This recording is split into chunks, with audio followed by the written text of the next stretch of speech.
Marcos capítulo 6, de 45 até os 52.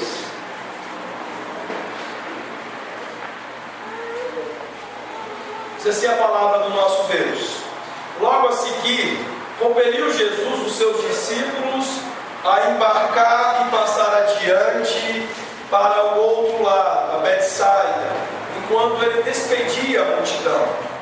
E tendo-os despedido, subiu ao monte para orar.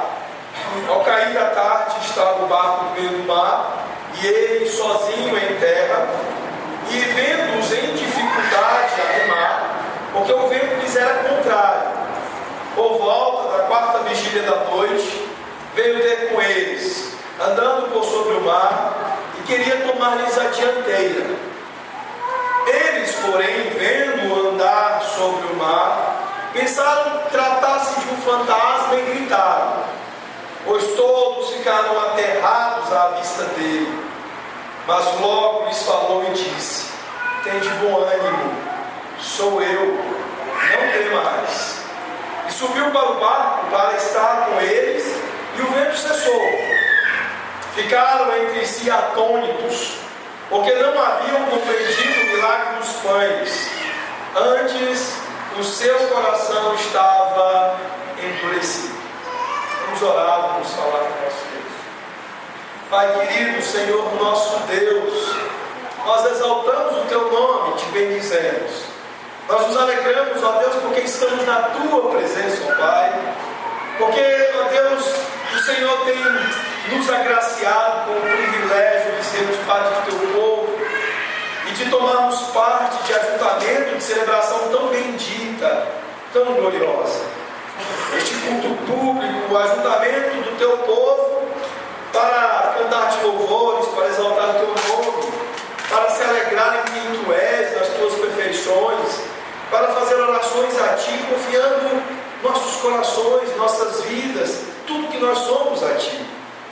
E podemos chegar num momento de culto tão especial como agora, e poder ouvir a voz do Senhor, ou poder ouvir a palavra do Senhor, o Senhor com voz, através de instrumento imperfeito, onde Tu compensas, ó Pai, com uma direção perfeita, com a iluminação e direção do Teu Santo Espírito.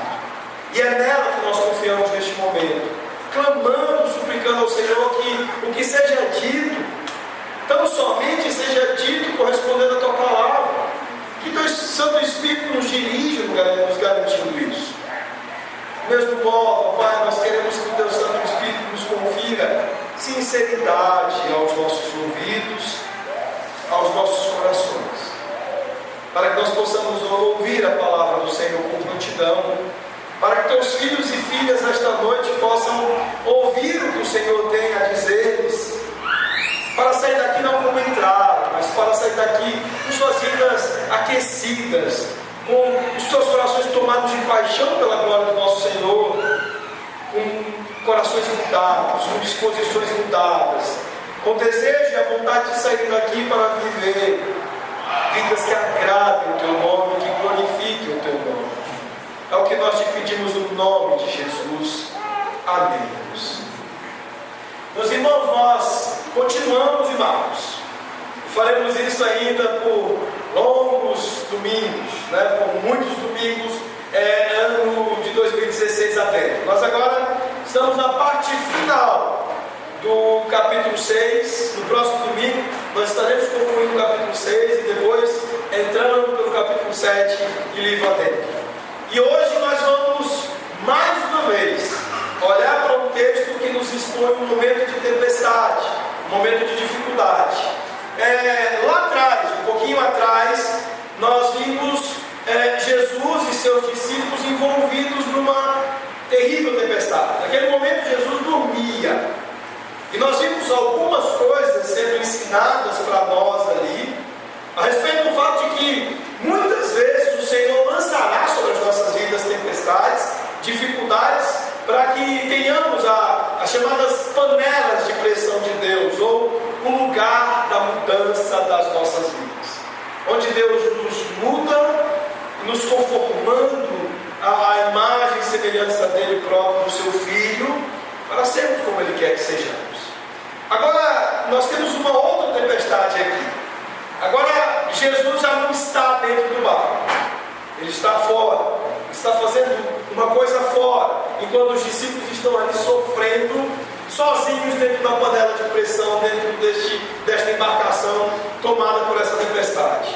E, por incrível que pareça, o fato de Jesus estar fora e não dentro do barco, nos favorece uma visão, um olhar mais preciso nele. Na outra ocasião, nós olhamos para Jesus e nós vimos que ele tinha o poder para promover transformações, mudanças nas nossas vidas, nesse lugar especial que são as tempestades, as dificuldades, as panelas de pressão. Só que agora, como ele está fora, a gente consegue ter uma visão dele no contexto de uma tempestade. E é sobre isso que eu gostaria de falar com os irmãos esta noite. A visão de Jesus em uma tempestade. Nós agora olhamos para esse texto e vamos ver que ele vai nos falar algumas coisas importantes sobre quem Jesus é, sobre ele como nosso Salvador e as virtudes, as perfeições que lhe são próprias como nosso Salvador. Sobre elas eu gostaria de meditar com vocês nesta noite. Sobre o fato de que Cristo é o Salvador perfeito. Algumas coisas que nós podemos ver dele aqui falam dessa perfeição dele como nosso Salvador. E ele não é apenas perfeito, ele é único. Ele é o único e perfeito Salvador. Aqui, o que nós vamos observar é que todas as ofertas terrenas de salvação são areias movediças, são lugares frágeis, são terrenos absolutamente frágeis e pior, que nos engolem, que nos tragam para dentro de si mesmas, de suas profundidades terríveis. E é preciso olhar para Jesus e não apenas se convencer disso, de que esses salvadores são falsos, eles não oferecerão salvação para nós no fim das contas, e sim Jesus fará isso e falar de maneira perfeita. Nós precisamos nos convencer de que Jesus Cristo tem poder e dá um conforto muito maior do que qualquer ser humano poderia tentar compreender. Os discípulos experimentam isso aqui mais uma vez, depois de seguidos episódios de suas vidas, como por exemplo na própria tempestade anterior, nas dificuldades enfrentadas com aquele gadareno processo, e vários outros episódios em que a hostilidade começava a crescer contra Jesus, já também começava a se transformar em dificuldades para os seus discípulos. Quais são então, nesse contexto, nessa dificuldade que se apresenta para os discípulos de Jesus, a visão que nós temos dele? Estas coisas que nós podemos aprender de Jesus aqui nessa passagem. A primeira delas é de que Jesus é um Salvador com sabedoria perfeita. Vejam comigo os versículos 45 e 46. O texto diz, logo a seguir: compeliu Jesus os seus discípulos a embarcar e passar adiante para o outro lado, a Betsaida, enquanto ele despedia a multidão. E tendo-os despedido, subiu ao monte para orar. Nós vemos aqui mais uma vez movimentos. Jesus direcionando os seus discípulos a mudar de local, a mudar de lugar, a fazer um movimento, e certamente aqui um movimento para mais uma vez escapar da multidão. O que nós precisamos olhar aqui e entender é que Jesus sabe o que está fazendo. Mais uma vez, assim como nos episódios anteriores, em todos eles, Jesus sabe o que está fazendo. Aqui, meus irmãos, nós vamos ver que Jesus ele tomou uma decisão necessária. Era necessário esse movimento. E por quê? Por quê? Porque nós vemos que antes Jesus havia satisfeito uma enorme multidão. Quando nós olhamos Jesus multiplicando os pães e peixes e alimentando 5.000 pessoas, nós estamos falando de um número direto. Mas certamente os desdobramentos daquele milagre alcançaram 25.000 pessoas, mais ou menos. E nós vamos encontrar nesse contexto uma grande multidão extremamente satisfeita com Jesus. Qual seria a mentalidade desta multidão diante do que Jesus havia feito? seria o desejo de torná-lo rei. Nossa, ele nos deu comida. Nós podemos afirmar com segurança que Jesus não apenas os alimentou, Jesus os empanturrou. Jesus encheu o bucho desse povo. Eles estavam satisfeitíssimos. E eu fico imaginando, vocês que não são nordestinos não vão possivelmente entender bem o que eu estou falando. Alguns outros irmãos aqui vão entender bem, né, Jair? Mas você chegar em determinados lugares do Nordeste e você empanturrar alguém, você vai virar o rei dessa pessoa. Se você empanturrar uma comunidade, uma vilinha, você vira o prefeito da cidade, né? Nós sabemos disso porque muitos dos nossos políticos, muitos dos deputados que nós temos aí no Congresso, muitas das nossas lideranças foram eleitas porque encheram o bucho de pessoas. Então, olhando para o contexto, nós veremos muitas pessoas satisfeitas, e pessoas satisfeitas dispostas a fazer de Jesus um rei. Só que Jesus sabia que eles iriam deixá-lo. Sabe por quê? Porque Jesus não se propôs a estabelecer um reino material. Jesus não se propôs a vir aqui para estabelecer políticas sociais, para estabelecer um Bolsa Família, para estabelecer um Bolsa Empanturramento, nada disso.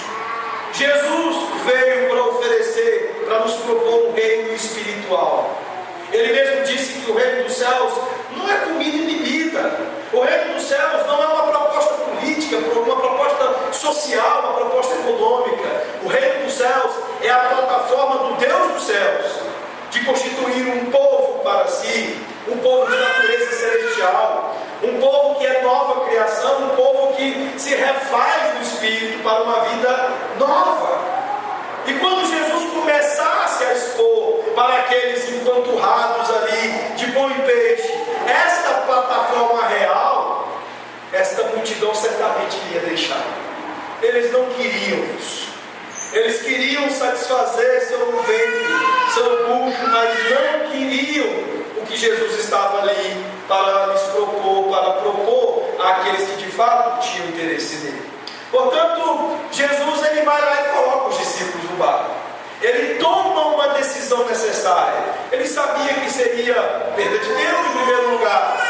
E ele sabia que seria uma loucura de sabedoria própria da sabedoria humana se colocar e continuar alimentando essas pessoas, alimentando os seus desejos, os seus interesses e investindo em algo que certamente não dizia respeito ao ministério de Jesus, à missão que Jesus tinha pela frente.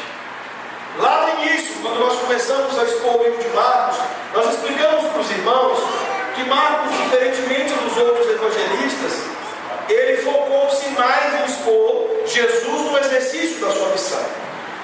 Nós temos visto que as ações de Jesus são mais destacadas do que os ensinos de Jesus. Então Marcos está expondo-nos o foco que Jesus tinha na sua missão. E neste ponto, Jesus tomou a decisão necessária e tomou uma decisão que expõe a sua sabedoria perfeita. Ele está aqui no maior momento de popularidade dele em seu ministério terreno. E ele age de uma maneira totalmente diferente da maneira como nós agiríamos. Pela manhã nós vimos o apóstolo Paulo falando à igreja da Galácia, e Paulo deixando muito claro que muitos dentro da igreja comprometem a sua pregação do Evangelho porque querem agrado dos homens, porque querem a aprovação dos homens. Meus irmãos, essa é a nossa maneira corriqueira de pensar. Se eu e você não estivéssemos completamente dependentes da graça, nós seguiríamos o curso normal de pensamento, dos nossos pensamentos, que é fazer as escolhas segundo a sabedoria louca deste mundo, segundo os pensamentos próprios desse mundo. Aqui Jesus está no vértice do seu evangelho em termos de popularidade. Ele é o cara para essa gente. Só que ele vira para os discípulos e vamos para o barco. Deixa esse povo aí. Imaginem vocês se hoje um de nós pastores aqui estivéssemos numa empreitada, numa cruzada, e de repente 25 mil pessoas. E aí nós virássemos para os músicos que estivéssemos auxiliando, e eu virasse para o Luiz ou para o pastor Carlos: Luiz, todo mundo para o carrinho, vamos embora daqui. Para esse cara dizer: o pastor está louco. Eles estão doidos, o que é isso? Largar a mão de uma multidão de 25 mil pessoas, largar a mão desta igrejona que seriam 25 mil pessoas. Mas Jesus faz isso. Jesus, ele coloca os seus discípulos no barco e sai dali. Ele sabia que essa era a decisão correta a se tomar, ele sabia que isso era necessário, que isso não daria algo diferente disso, fugiria à sua sabedoria perfeita. O fato, meus irmãos, é que Jesus nos salva da nossa própria sabedoria carnal e do nosso próprio pensamento ruim. Ele fez isso com os discípulos. Imagine esses discípulos começando a ficar loucos com a ideia de serem ministros. Se Jesus virar rei, já pensou o ministro da fazenda? Imagine como seria o processo na cabeça dos pobres discípulos. Nós, no lugar deles, não seríamos nada melhores. E aí começaríamos, Lucas pensando que ele poderia ser o ministro da defesa, e aí outros começando a especular: eu viraria ministro da fazenda, o outro ministro da educação, a Hebe como ministro da educação: não, agora eu dou um jeito e eu vou triplicar o salário da Francisca, o professor agora vai ganhar o triplo. Nós começaríamos com os nossos pensamentos ruins a especular coisas que não condizem, que não correspondem com a proposta do ministério do nosso Senhor, do nosso Deus. Então Jesus salvou os discípulos da enrascada que seria começar a conjecturar, especular e trabalhar seus pensamentos na ideia de um projeto baseado no anseio daquele povo que estava empanturrado. Olha o que diz Isaías 55, versos de 8 a 9. A palavra de Deus diz: porque os meus pensamentos não são os vossos pensamentos, nem os vossos caminhos os meus caminhos, diz o Senhor. Porque assim como os céus são mais altos do que a terra, assim são os meus caminhos mais altos do que os vossos caminhos, e os meus pensamentos mais altos do que os vossos pensamentos. Jesus carrega nele, como parte da sua essência, do seu ser perfeito, uma sabedoria perfeita. Isso faz dele o Salvador perfeito para nós. Pessoas cujos pensamentos são ruins, imperfeitos, precisam de um Salvador que tenha uma sabedoria perfeita, que tenha pensamentos perfeitos. Jesus sabe o que está fazendo. A sua versão de sucesso é muito diferente da versão de sucesso daquela multidão, é muito diferente da versão de sucesso dos seus próprios discípulos. E a visão do coração das pessoas era algo especialíssimo de Jesus. Ele sabia que aquela multidão não era confiável. Ele sabia que os impulsos da multidão em querer torná-lo rei era algo que não era confiável. Ele também conhecia o coração dos seus discípulos.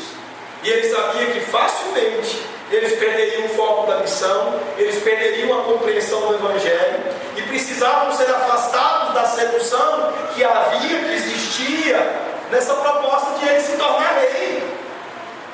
Olha que coisa boa, nós somos agora discípulos de um Zé Ninguém, de uma pessoa super complicada, contra quem a cada dia aumentam os opositores. E agora ele pode virar rei? Opa! Imagine a sedução na cabeça dos discípulos. Jesus conhecia os seus corações e Jesus tinha uma versão de sucesso muito bem estabelecida para tomar a decisão correta e para fugir daquilo que poderia trazer sério prejuízo à sua missão.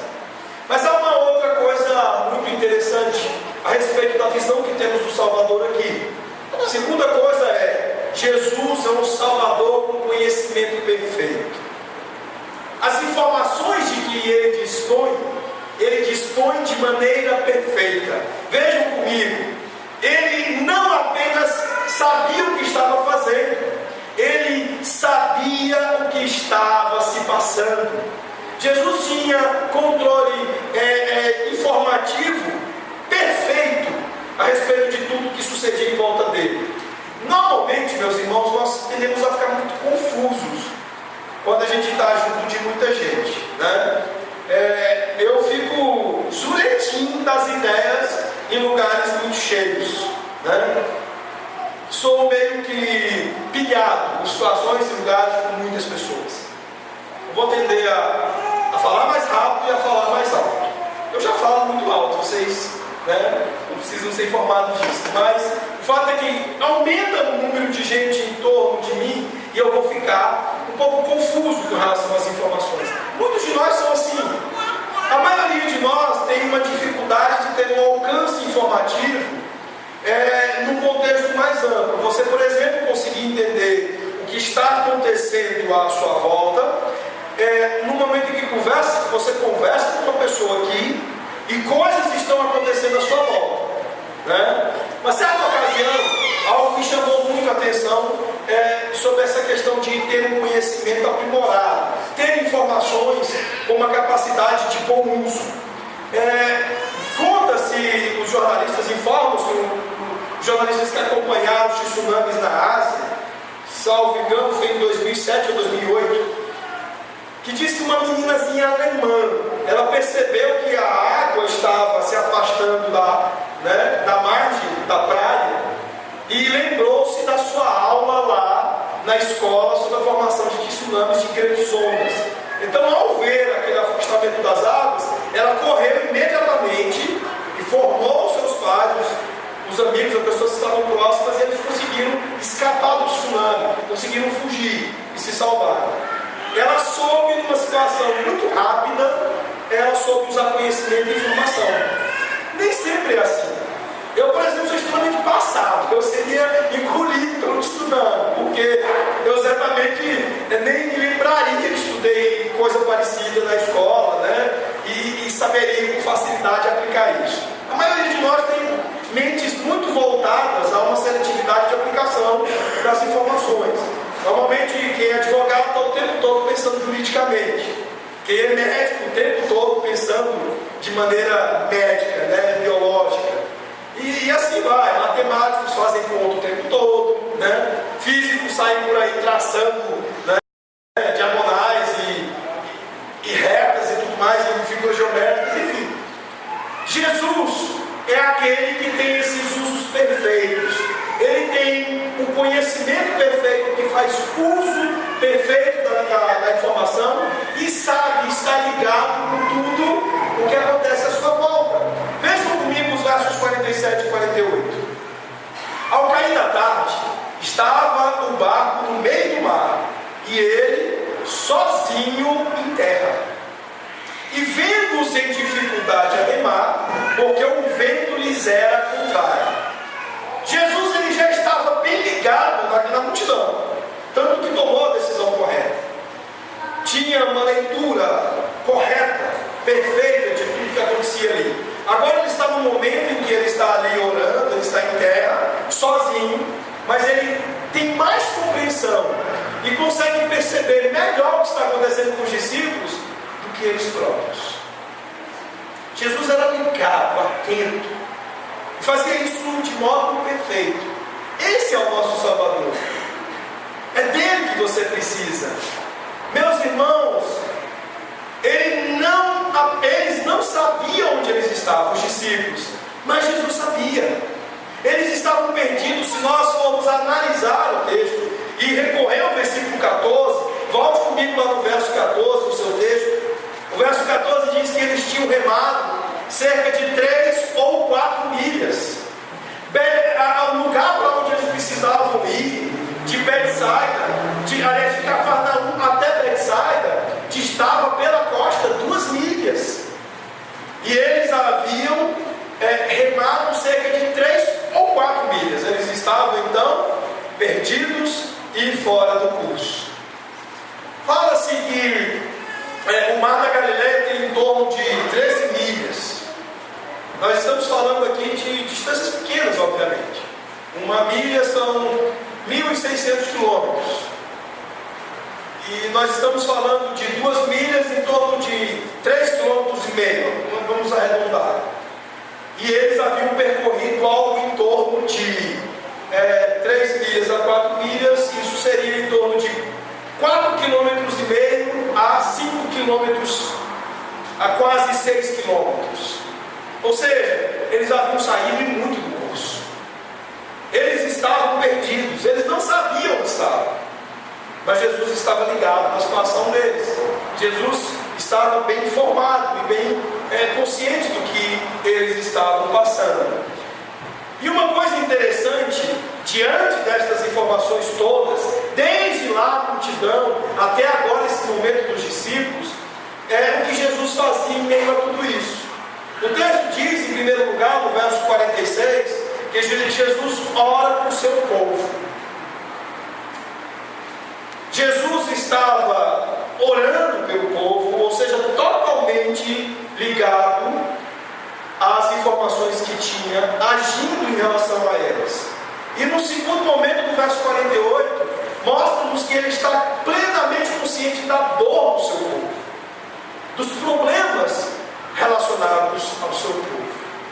Uma das coisas das quais nós teremos dificuldade é de ter esta mesma atenção, é de estarmos ligados, envolvidos com atos devocionais, com momentos onde nós nos desligamos, afastamos dessas agitações comuns da nossa vida para orar, para nos acalmar e ao mesmo tempo manter a nossa atenção sobre o que está acontecendo, ao ponto de estarmos conscientes da dor daqueles que estão em volta de nós. Nós passamos por algumas agitações essa semana. Uma delas dentro da minha própria casa. Minha esposa está com dengue. Nós estamos com uma mudança que ainda não acabou. E ao mesmo tempo há outros irmãos enfermos, outros irmãos que nesta semana passaram por perda, momento de dor. Há irmãos viajando. Há muita coisa acontecendo em volta de nós. E nós temos dificuldade de agir com precisão, de maneira perfeita em relação a estas muitas informações. Mas o nosso consolo é que Jesus, o nosso Salvador, tem um conhecimento perfeito. Uma outra coisa que nos consolará, nos animará aqui, é que Jesus é um Salvador com um timing perfeito. Ele tem uma sincronia perfeita. Vejam o verso 48. E vendo-os em dificuldade a remar, porque o vento lhes era contrário, por volta da 4ª vigília da noite, veio ter com eles, andando por sobre o mar, e queria tomar-lhes a dianteira. Uma coisa interessante que vocês vão aprender agora, talvez seja difícil para vocês entenderem e aprender isso. Quando a palavra de Deus nos ensina que Jesus, que Deus tem um timing perfeito, tem uma sincronia perfeita, claramente foge dos nossos critérios a respeito dessas coisas. Mais uma vez, o critério de Deus é diferente do nosso critério. Você vai olhar aqui e vai dizer, não, peraí, Jesus, ele enrolou, ele demorou. Está dizendo aqui que foi por volta da 4ª vigília da noite. Esta referência bíblica aponta para a divisão da noite em 4 partes. Isso significa que Jesus foi na parte mais escura da noite, depois das 3 horas da madrugada. Aí você vai dizer, não, mas Jesus deixou os povos sofrerem até o último minuto. E ele já havia feito isso. Vamos dar uma olhadinha em outros casos. Por exemplo, nas narrativas do Antigo Testamento. Deus vai dando corda e usando-nos até o limite. O caso de Jó, por exemplo. Desgraça, tragédia na vida de Jó. E Deus vai deixando. E aí você vai dizendo, nossa, mas por que Deus não agiu antes que ele perdesse os seus filhos, a sua esposa, a sua família? Por que Deus permite que o sofrimento dele vá até ao limite do que nós consideramos intolerável? Jesus, em João 11, que é avisado da situação de Lázaro, da sua família amada de Lázaro, Marta, Maria, e vai esticando a corda, e chega quando Lázaro já é morto, e seu corpo já está em decomposição. E aí você diz: será que Jesus não poderia ter chegado antes? Ter evitado a dor desta família?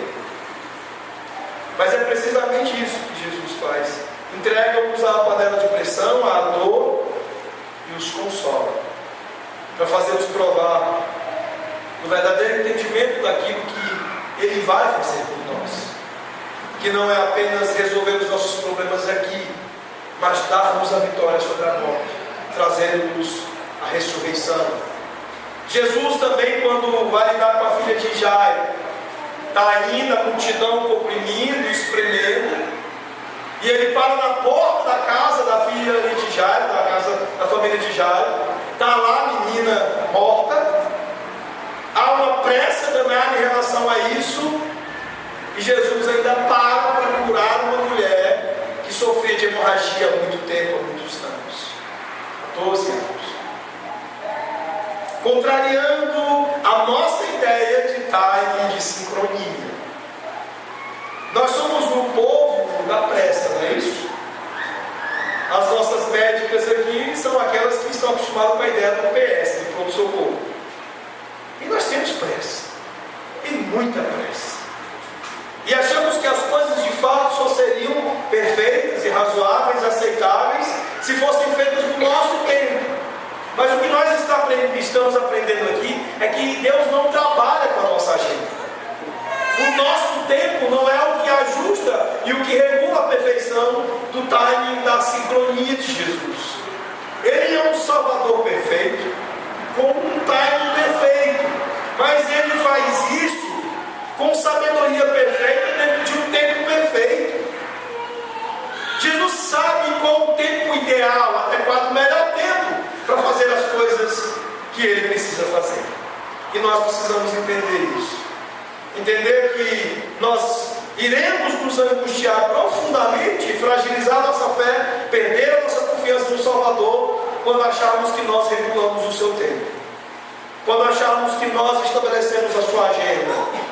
Não, a sabedoria perfeita de Jesus faz com que Ele saiba qual é o tempo perfeito para agir na minha vida, na sua vida, para estabelecer em nós aquilo que Ele precisa estabelecer.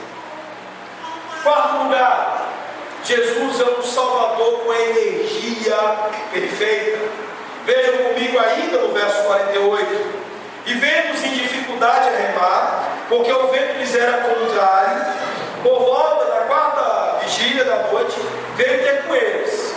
Nadando como o César Cielo? Não. Como o tubarão australiano lá? Não. Ele veio andando por sobre o mar e queria tomar-lhes a dianteira. A expressão e a ação de Jesus aqui é absolutamente dramática. Ele poderia vir nadando? Poderia vir nadando, mas ele veio por sobre o mar, e ele fez isso para que nós pudéssemos entender, contemplar, ver, termos a visão de um Salvador que tem poder absoluto sobre todas as limitações naturais e controle soberano sobre todo o universo. Para que entendêssemos que este é o Deus onipotente da criação, que tem o poder sobre o mar e sobre a tempestade. Como da outra vez Ele mandou ao vento que se calasse, que se aquietasse, e ele calou-se. A energia dele é perfeita porque Ele é a fonte da própria energia. Ele é a causa primeira da própria energia. Esse é o nosso Salvador. Esse é o nosso Jesus. Jesus veio como o único e legítimo Salvador, e as exposições que Ele faz, dramáticas como essa de andar por sobre as águas, é para exibir a sua energia perfeita, o seu domínio perfeito sobre todas as coisas, o seu controle que nós veremos mais à frente sobre tudo. Ele é o nosso consolo, porque Ele é um Salvador enérgico. Vejam o Isaías 41:10. Não temas, porque eu sou contigo. Não te assombres, porque eu sou o teu Deus. Eu te fortaleço e te ajudo. e te sustento com a minha destra fiel. Ele pode tudo. Ele é onipotente. Ele tem a energia perfeita para nos prover salvação, para dirigir e conduzir as nossas vidas, para nos salvar, para nos ajudar, para nos socorrer nas nossas dificuldades e tempestades. O mesmo profeta Isaías, mais à frente no capítulo 43, ele diz: mas agora assim diz o Senhor, que te criou, ó Jacó, e que te formou, ó Israel, não temas, porque eu te remi, chamei pelo teu nome, tu és meu. Quando passares pelas águas, eu serei contigo. Quando pelos rios, eles não te submergirão. Quando passares pelo fogo, não te queimarás, nem a chama arderá em ti. Ele é pura energia, ele é puro poder, e ele carrega poder, energia, onipotência, força, de maneira perfeita. Esse é o nosso Salvador. O Salmo 8,6, ligando-nos ao Novo Testamento nas palavras ditas pelo profeta Isaías, para revelar Cristo, para nos mostrar o Messias, o salmista diz: deste-lhe domínio sobre as obras da tua mão, e sobre os seus pés tudo lhe pusestes.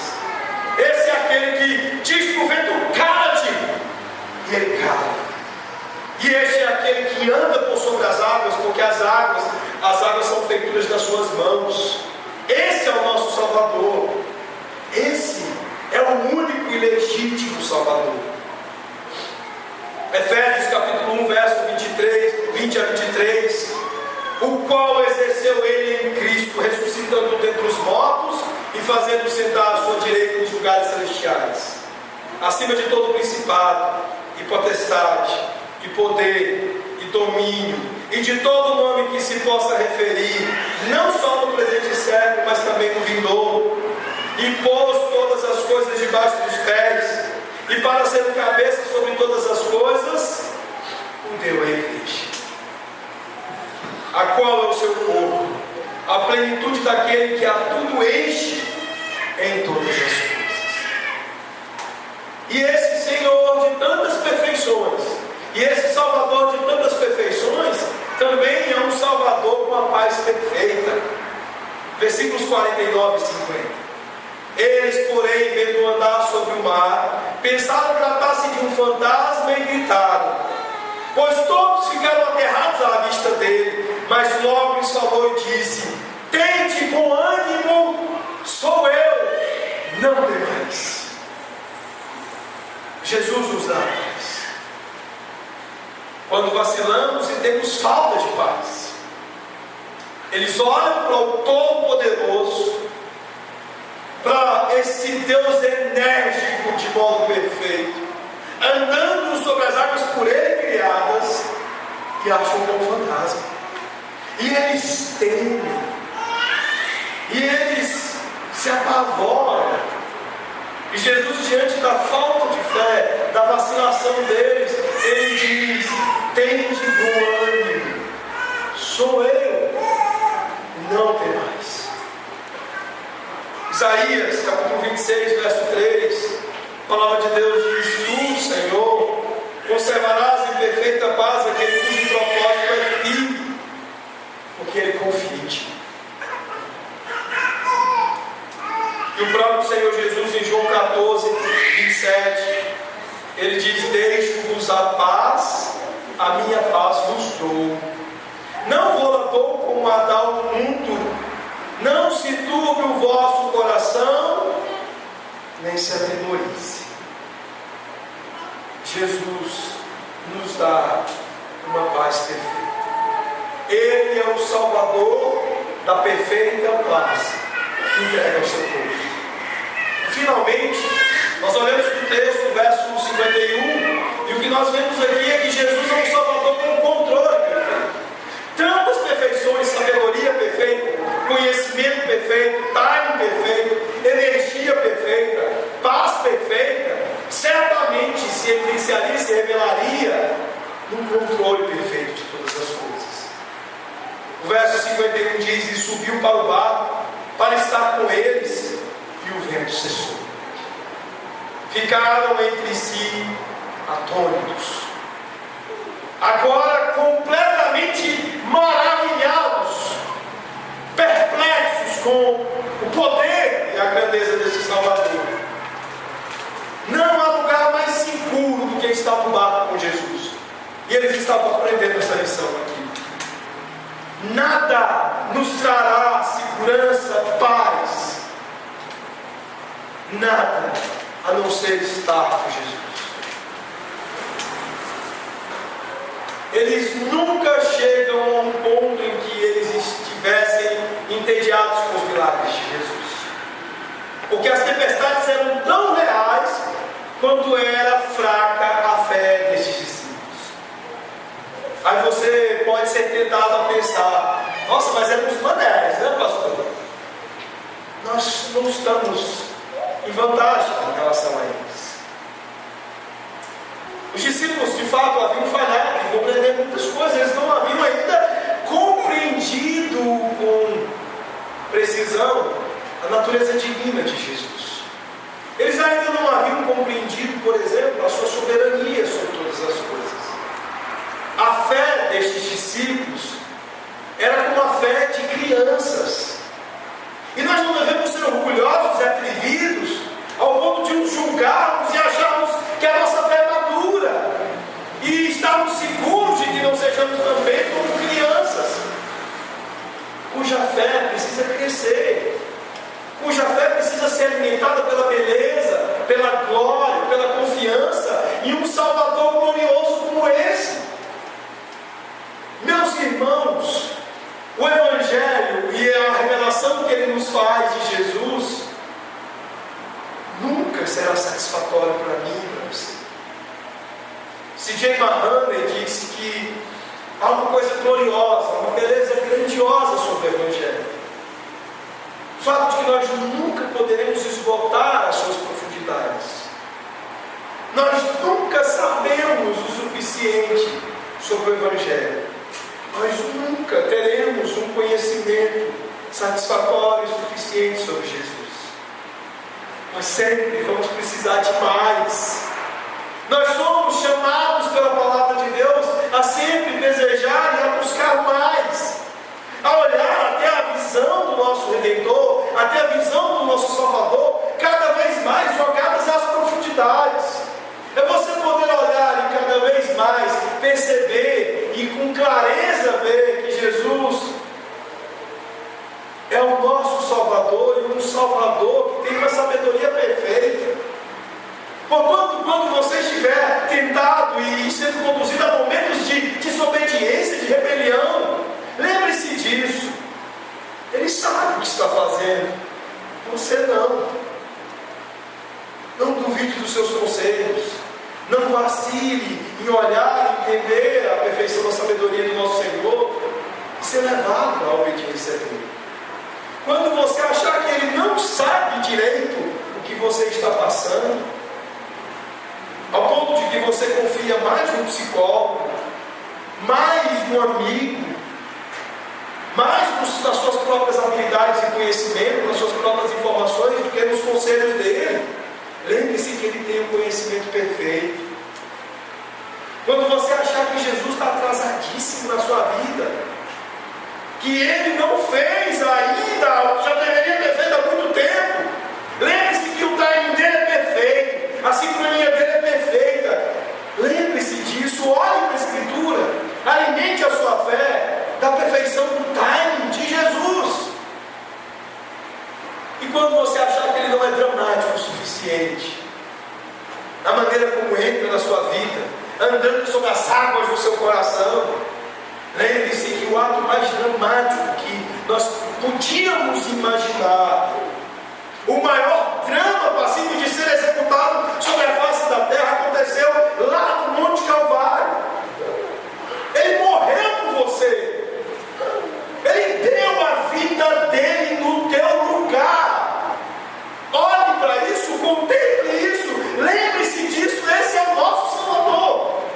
Saber disso, conhecer disso, nunca será suficiente.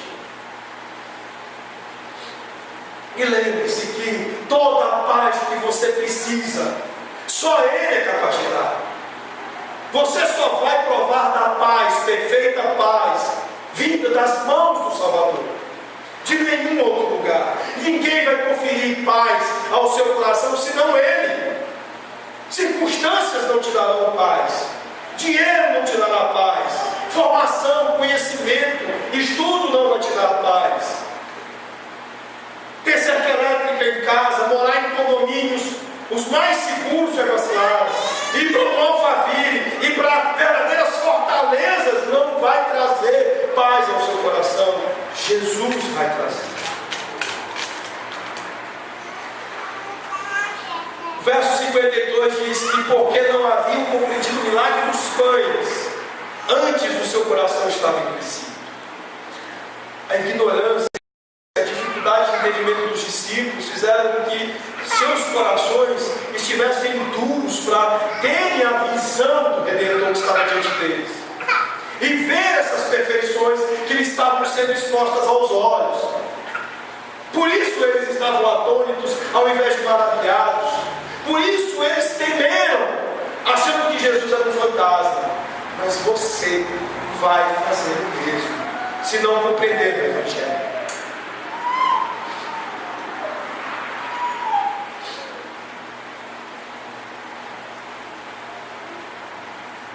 Portanto, meus irmãos, estas são as exibições que nós encontramos nesse texto. É isso que a palavra de Deus, através do evangelista Marcos, está nos trazendo esta noite a pensar. Ao olharmos para essa visão que temos do nosso Redentor e nos satisfazermos com a glória dele que é exibida aos nossos olhos. Não se esqueça disso, se alimente disso. Eu gostaria de terminar contando a história de um menininho precipitado. Um menino estava andando no quintal de casa e ele encontrou um casulozinho. E ele, ai que lindo! Vou ajudar esta borboleta a nascer. E então ele correu lá, pegou uma faca e abriu o casulo com a faca. E saiu de lá uma borboleta com asas enrugadas e ainda incompletas, sem conseguir voar. E poucos minutos depois, essa borboleta morreu. Não faça isso na tua vida. Não tente se conduzir na vida cristã como se você fosse o seu próprio Redentor.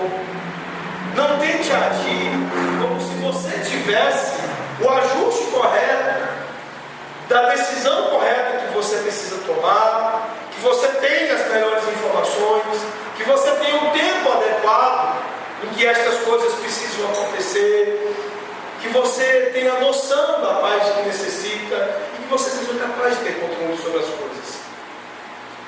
Olhe para o Redentor, olhe para o seu Salvador e lembre-se sempre de que a sabedoria perfeita é dele. O conhecimento perfeito é dele. O time perfeito é dele. A paz perfeita dele. O controle perfeito dele. Renda-se a isso. E você vai se deliciar com as maravilhas e a glória da vida daqueles que vivem com Jesus. Feche os seus olhos. Nós vamos orar.